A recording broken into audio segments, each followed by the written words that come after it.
Goth Ozgood, Audiobooks. Damien Zygote Biography of a Maniac. A powerful burst of raw sewage projected out of the 6-inch hole in the wall. It hit Damien right in the neck. A splatter of cobalt blue water got him across the face. The rest of it was drizzling down the inside of his coveralls. Someone must have flushed. Damien quickly wiped his face with his sleeve. As he frowned in disgust, another gush blasted out the water from some other house's commode. This time, it came from the opposite side of the sewer. Damien took a few cautious steps forward, before another blast caught him by surprise. This one seemed to come from above. About 3 gallons of sewage splashed down over Damien's head. He was beyond pissed.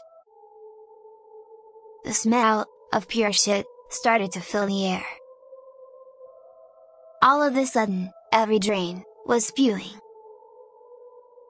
Steady streams of water began pouring into the sewer. He could hardly believe it. He had certainly gone down the wrong fucking tunnel. The way ahead was an obstacle course of slippery surfaces and shit, water, spraying and splashing everywhere. Damien closed his mouth and cracked his eyes to slits. He ran through the spray, doing his best not to slip and fall. He began to wonder, does everyone in this neighborhood shit at the same time? Is the fucking tunnel gonna flood? It was then that he heard something strange. It sounded like a young woman singing. It was coming from up ahead, beyond the bend. The voice reverberated in a very strange way, as if it was coming from within the ceiling. Damien approached the opening to another tunnel. It was much wider, and led to a chamber that was covered in white ceramic tiles. At the far end, he could see a shaft of light beaming down. It was illuminating a downpour of steamy water falling from the ceiling. The voice was certainly emanating from the dripping shaft of light. With every step, the melody grew slightly closer, and the air grew slightly sweeter.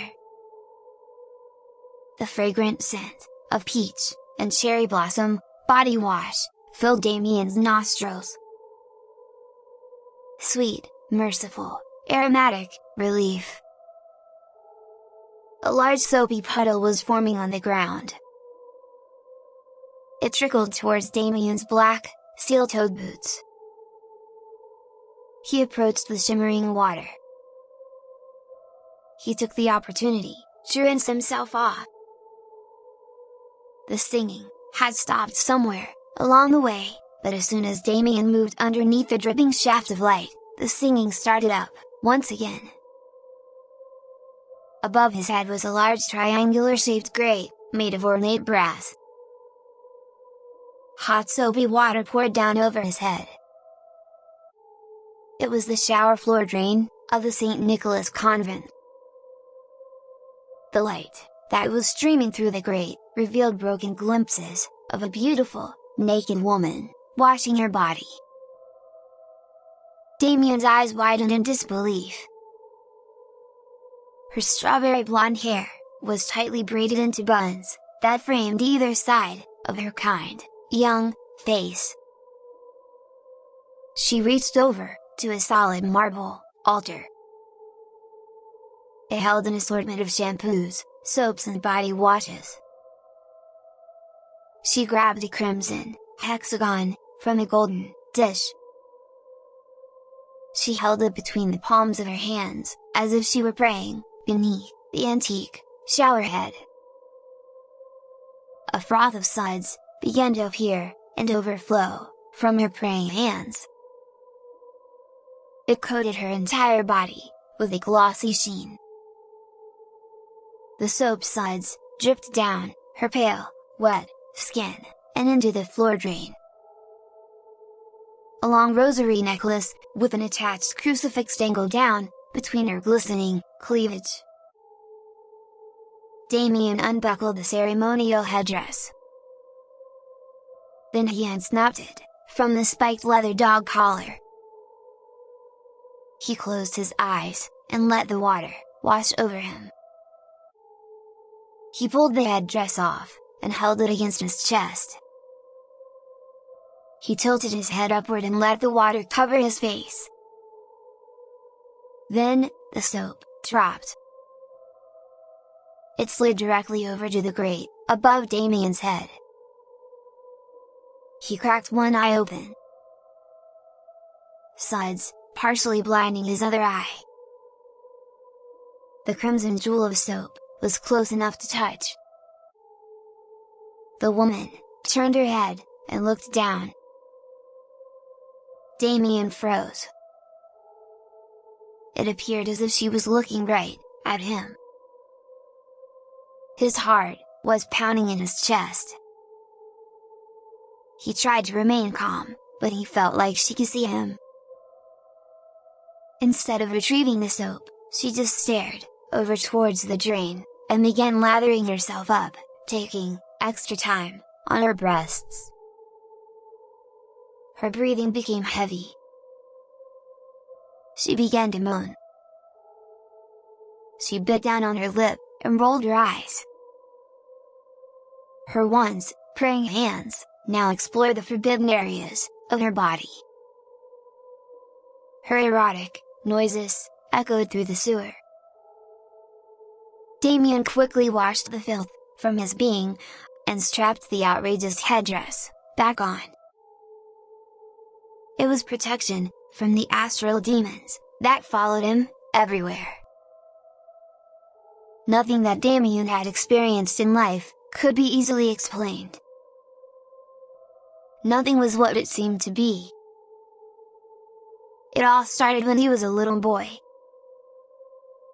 The telepathic abilities, and the lucid dreaming. He could travel the astral tunnels when he was just a toddler. He could remember seeing long strands of universal correction codes, revealing themselves to him, when he was an infant.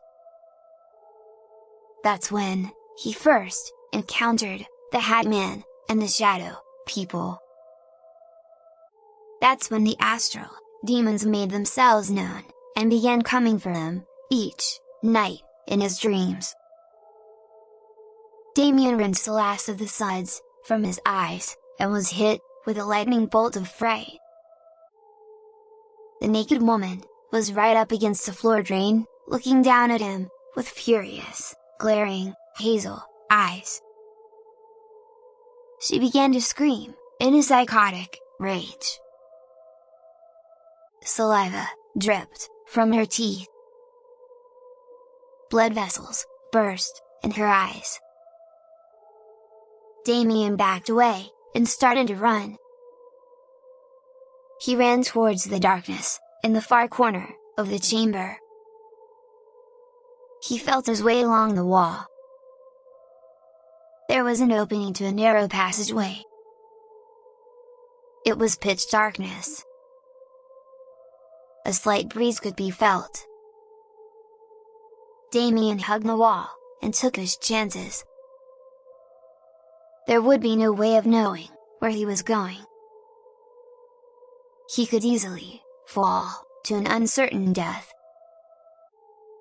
He could feel the texture of the wall transition from tile to cement. He could feel that the floor of the passageway was beginning to incline, and then curve up around. The noise of a car going by overhead was also a good sign.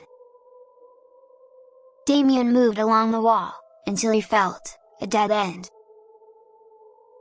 Then, the cool metal bars of what felt like a ladder. He began to climb the rungs in the pitch darkness,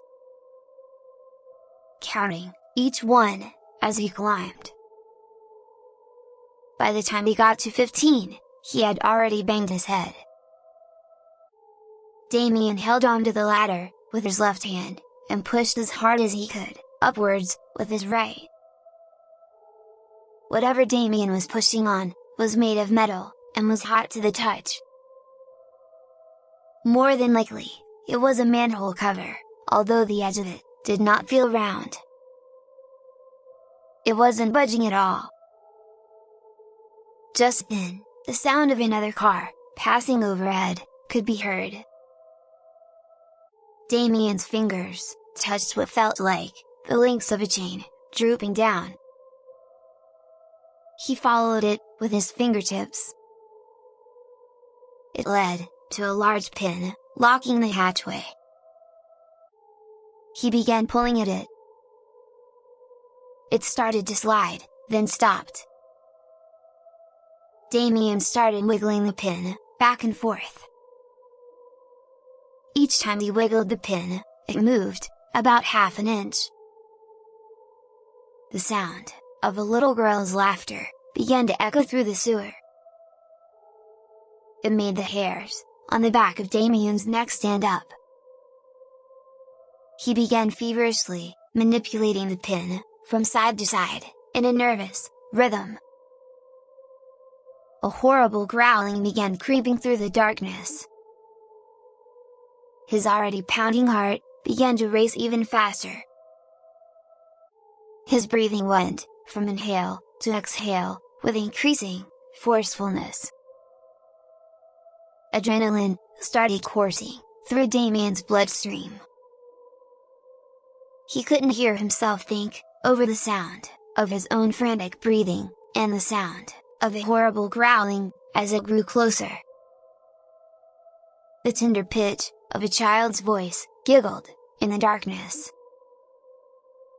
It began to shift and mutate into a deep whisper of aggressive profanities. Now, it was the only thing he could hear in his mind. Damien let out a guttural noise, pulling as hard as possible. Clack! The pin gave way. He pushed upwards, but still nothing. That's when it occurred to Damien to pull the chain.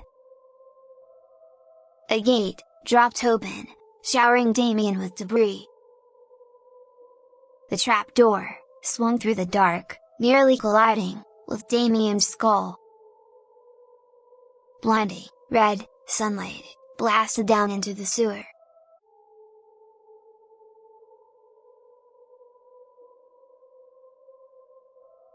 Goth Ozgood, Audiobooks.